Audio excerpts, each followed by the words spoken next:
Alright, in today's video, I'll be talking about why lust is more of a spiritual battle than you think. It's more spiritual than it is physical. And even though we get physical urges, physical temptation, it's more spiritual things that's going on behind those physical things that's causing it's spiritual things that's causing the physical things. Not joking. But yeah, the topic of this video is not only how to stop lusting, but it's like how to really stop lusting, like how to stop it at its source, like at the point, at the main source of lust, and not just to stop the things that you not to stop just to the temptation will always happen. It's not how to nullify that. This is how to like change the way you feel and the way that you think and the way that you see lust, and it's gonna change your whole perception after I uncover the things that I learned about it. And so first and foremost, I will say I have a whole bunch of notes that I'll share with you guys today. And I guess I'll just start off with by saying that lust is an everyday battle that we will encounter, right? So lust is not something that just stops once you're saved or once you begin your walk with God. You will always have to deal with the temptation of lust. Like it will be whether you're a baby Christian, whether you're far like strong relationship with God and you're like a higher level of fellowship with God. I don't know. But temptation, it'll get everybody. People who don't believe in God, people who believe in God. It gets a lot of kids in our generation. People start young, man. And so, one of the things that I learned about lust is that it's more of a spiritual battle than a physical battle. And in my last video, I touched on the subject that we have demons, like just roaming around the earth. You have some inside the second heavens. You have some inside people. You have some on our television screens. We have some even in music, right? And you probably have seen these evil spirits on your TV or seen them on TV or heard them in music. And what do I mean when I say spirits? I mean like spirits of anger, pride, lust, things like that. And you got to be really careful about the things that you watch and the things that you hear. That's another big thing. That's kind of a spiritual thing as well. And we have to remember that the devil poses as an angel of light. So we might see something that looks innocent. We might see something that looks like, oh, this is nice. I like this. Even in a lot of animes, I know a lot of people who probably watch this would be attracted to anime. A lot of the animes that you watch, you gotta be careful as well because the devil poses as an angel of light. And, a lot of stuff we see, superheroes and stuff, it looks like it's good. It looks like it has good intentions, but in reality, it doesn't. But yeah, when I say spirits, I'm meaning like spirits of lust, pride, anger, fear. And there's also good spirits. Don't get me wrong. Like some of us can have good spirits. Some of us can have a spirit of joy, a spirit of courage, a spirit of integrity, right? But one of these things I touched on in this video, like after I teach you guys how to like, the main point is prayer. Okay, so how to get past these demons and these spirits of lust and all that, I'm gonna put it on the screen. Is prayer. Prayer is one of the biggest things. It's probably the most important about getting over any spiritual battle. But it's how you pray and not necessarily the prayer. It's the prayer itself, but it's how you pray, how you format the prayer.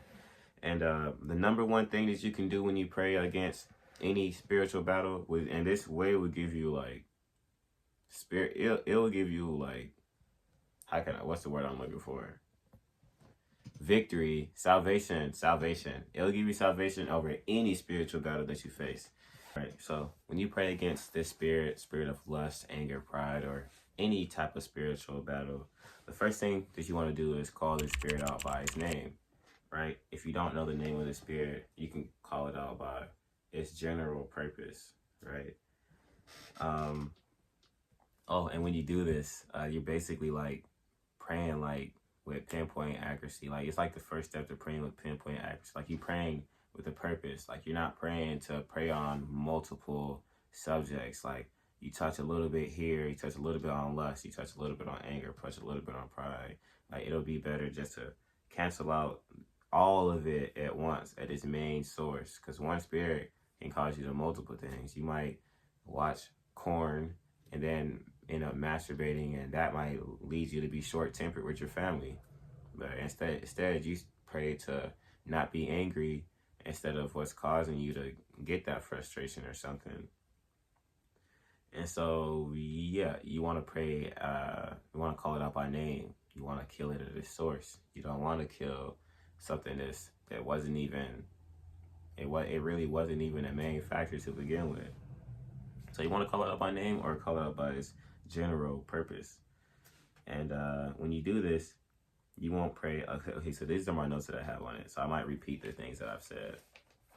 But when you do it this way, you won't pray a whole bunch of scattered points. Instead, you'll pray with proficiency and accuracy in the spiritual realm. So when you're feeling tempted by lust, pray against these demons. Right now, I'm about to give you guys the names of the ones that I've learned in my spiritual journey. These are spiritual, like sexual demons, sexual immorality caused lust and all that. So the first one is succubus spirit, a spirit of lust, a demon that comes to you like by wet dreams. So when I pray, I say like wet dreams, demon or something. You have the queen of the coast and you have mermaid demons. One thing I noticed about all of these lustful, like spirits, they're all like water. They all like come from a place of like water or something. It's kind of weird and crazy, but it's the truth. You know what I mean? And another good thing, this is something that's like totally, like, this is just optional. I write down my prayers and then I read them out loud. In the last video, I spoke about how your words have potency. And so it's very good. For me, writing just gives me so much clarity. Like, I write more than I do anything else. So I write it all down. Then I go to a place where I can pray. Most likely, cause I'm at work probably all the time. So I probably go to my car after writing down my prayer and I write it down. I mean, I say it out loud. But yeah, number 2 is and the spirits I just named, those are the things that you pray against. So when you will start your prayer off, you will go spirit of lust, spirit who, like, this is like when the spirit to generalize things, spirit of wet dreams, spirit that try to make me have wet dreams, right? And then number 2, you want to command this spirit to leave from your life. So spirit of lust, I command you to leave out of my life. Like, you see, it's a separation. And then like, we are spiritual beings. We're more spiritual beings than we are physical beings. So we have the power to render this spirit useless, render it powerless, and null and void inside of our lives, right? So after you command the spirit to return back to hell and make them return everything that they stole, we can break the bondage or the cycle of a yoke by the blood of Jesus. So, spirit of lust, I command you to leave out of my life and return back to the gates of hell. I command you to return back everything that you tried to steal from me. I command you to release every blessing that you have held up, and I break the bondage, I break the yoke, I break every tie, every trap, every soul tie that you had me in with the blood of Jesus.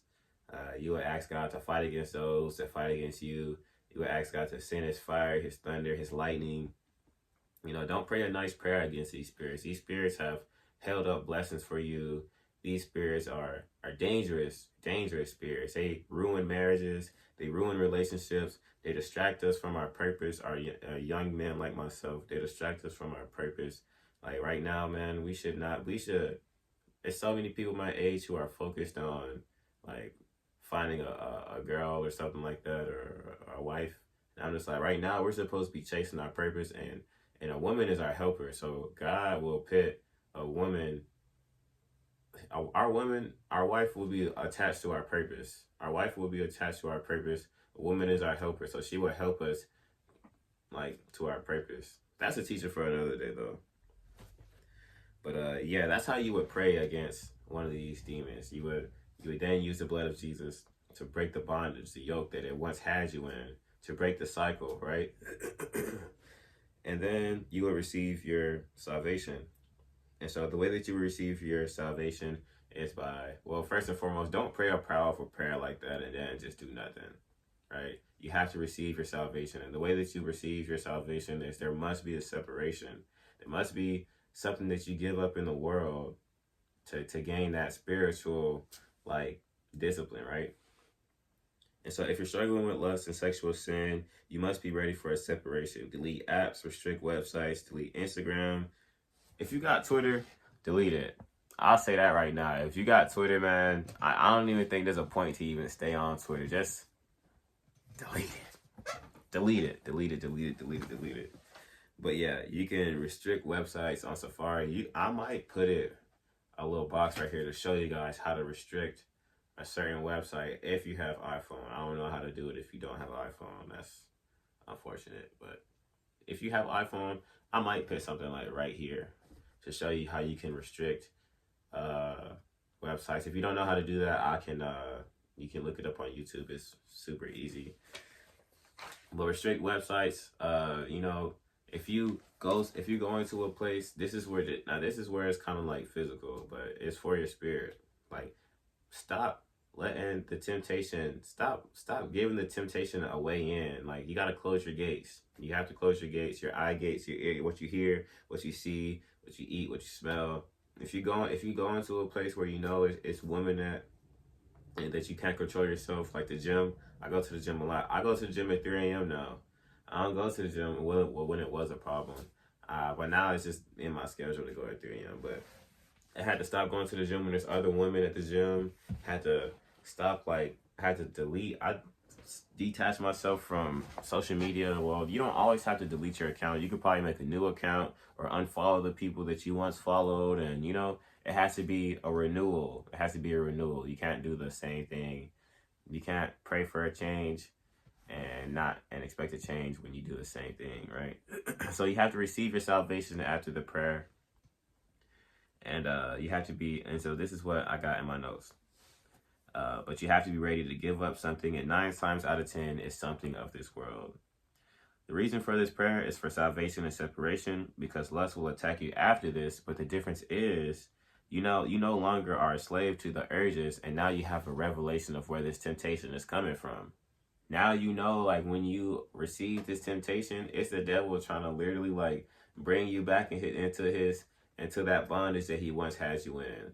And so now you have, like, the discernment. You was like, man, this is not like my own desire. Like, it kind of is my desire and all that, but at the same time, it's something more sinister going on under these urges that I'm trying to get. And so you're slave to these urges no more. You get the revelation of where the temptation is coming from, and now it's up to you to deny yourself and pick up your cross 1,000 times over and walk with God. Pick up your cross.